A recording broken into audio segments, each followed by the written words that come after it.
Dr. Jill Stein is a U.S. politician and the presidential candidate of the Green Party. She has been actively raising her voice in support of a free Palestine, and she joins me now live from Boston in the United States. Thank you so much for being with us on the program. It's an absolute pleasure. Let me start off by getting your thoughts on the very important incidents and events that have taken place over the last week. That attack in northern Israel, Israel attacking Beirut, the assassination of Ismail Haniyeh, and now this determination from the likes of Iran and its proxies to retaliate. This was really quite predictable for Israel to undertake a series of assassinations now. Is absolutely horrifying, and it reflects what appears to be Netanyahu's intention to create a wider war, to sabotage the peace process, the effort to establish a ceasefire around Gaza. And, regrettably, the United States could be playing a absolutely critical role here. Previous presidents have reined in the excesses of Israel with a simple phone call. The U.S. is a full partner in Israel's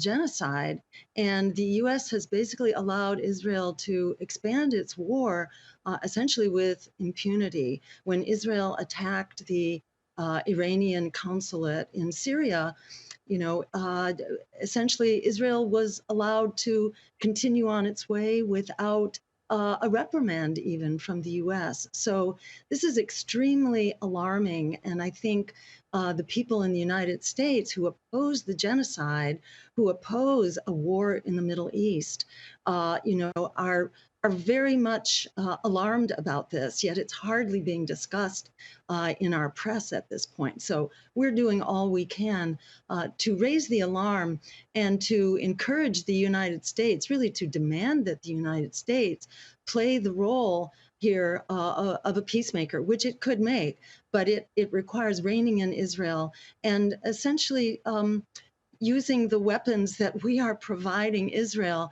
as a bargaining chip here to say that we will not provide weapons. We should not provide weapons for the genocide in the first place, and certainly not for this to be expanded into a regional war that could even go beyond a regional basis. What does the Biden administration need to do differently moving forward now that we are expected and seemingly on the brink of a widening conflict in the region? In my view, the United States needs to play the role of a peacemaker, and we very much need to rein in Israel. And that means defying AIPAC, the money of the war contractors. This is very tied in with the problem with our political system here in the United States. While the U.S. will lecture the rest of the world about how to be a democracy, we hardly follow those rules ourselves. And, it's very important that this issue be front and center in the presidential dialogue. Yet between Kamala Harris and Joe Biden, for that matter, and Donald Trump, they are really in agreement that, they will stand by Israel, certainly to the last Israeli and potentially to the last American as well. And, the American people are really up in arms about this. We need to put this issue into public discussion here into this country. We need to have an open debate about it. We need to acknowledge the incredible danger that the world is in, and U.S. soldiers included in that as well, who are now targets in their bases in the Middle East, are very much targets of the Iranian coalition, which is preparing to strike back. This is an unbelievably dangerous moment. The U.S. could be extending an offer to dialogue with Iran and its partners, to dialogue and basically to step up to the plate on the U.S. ability and responsibility to bring Israel basically to heel, to stop this very dangerous policies that Israel has been enacting for a very long time. You mentioned defying AIPAC, and I want to focus on that for a bit because um, you are running to become the next president of the United States once again. You are Jewish as well. How has it been running for the top job and in a very transparent manner criticizing the Jewish lobby, including organizations like AIPAC? So, I'll just say the majority of the American people opposes the U.S. support for Israel's genocide, and they oppose Israel's genocide. So, in my view, this is really a moral imperative, and there's enormous support in this country for that point of view. And within the Jewish community itself, there's enormous opposition to Israel's genocide. So it has not been difficult in that sense at all. And it actually feels like it is a huge public service to give voice to a position that the majority of the American people hold. What is very difficult, however, is standing up against the stranglehold of the war parties. We have two parties of war, and they very much control the political dialogue.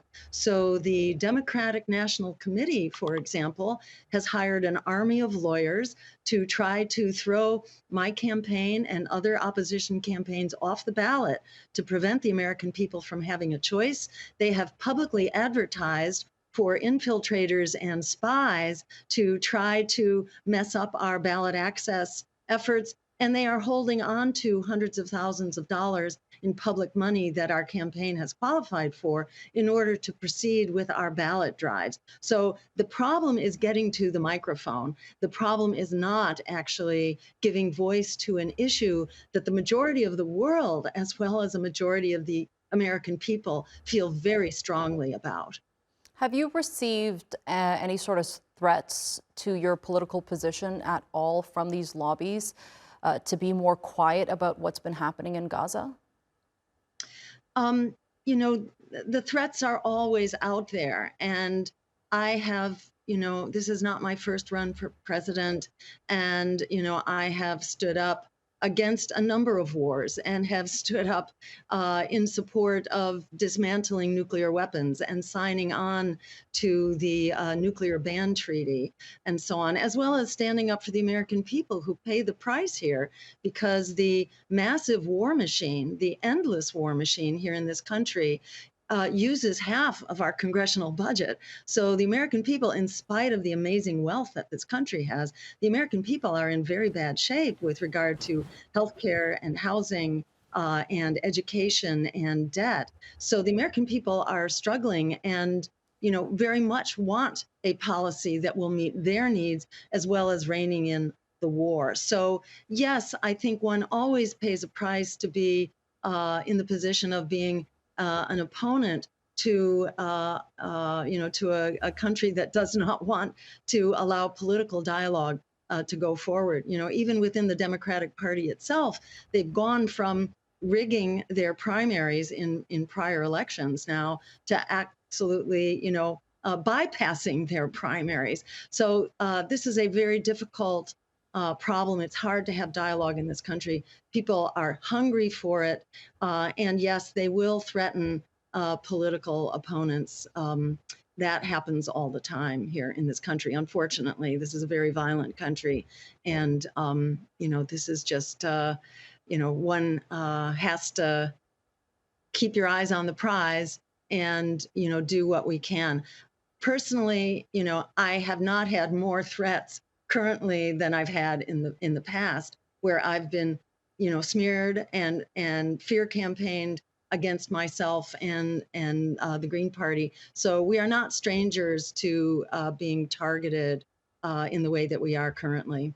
Right, I can imagine how difficult it must be to run outside of the two-party duopoly. You, as a presidential candidate, have had an impact before when you ran for the top job, and by the looks of it, you're having an impact right now as well.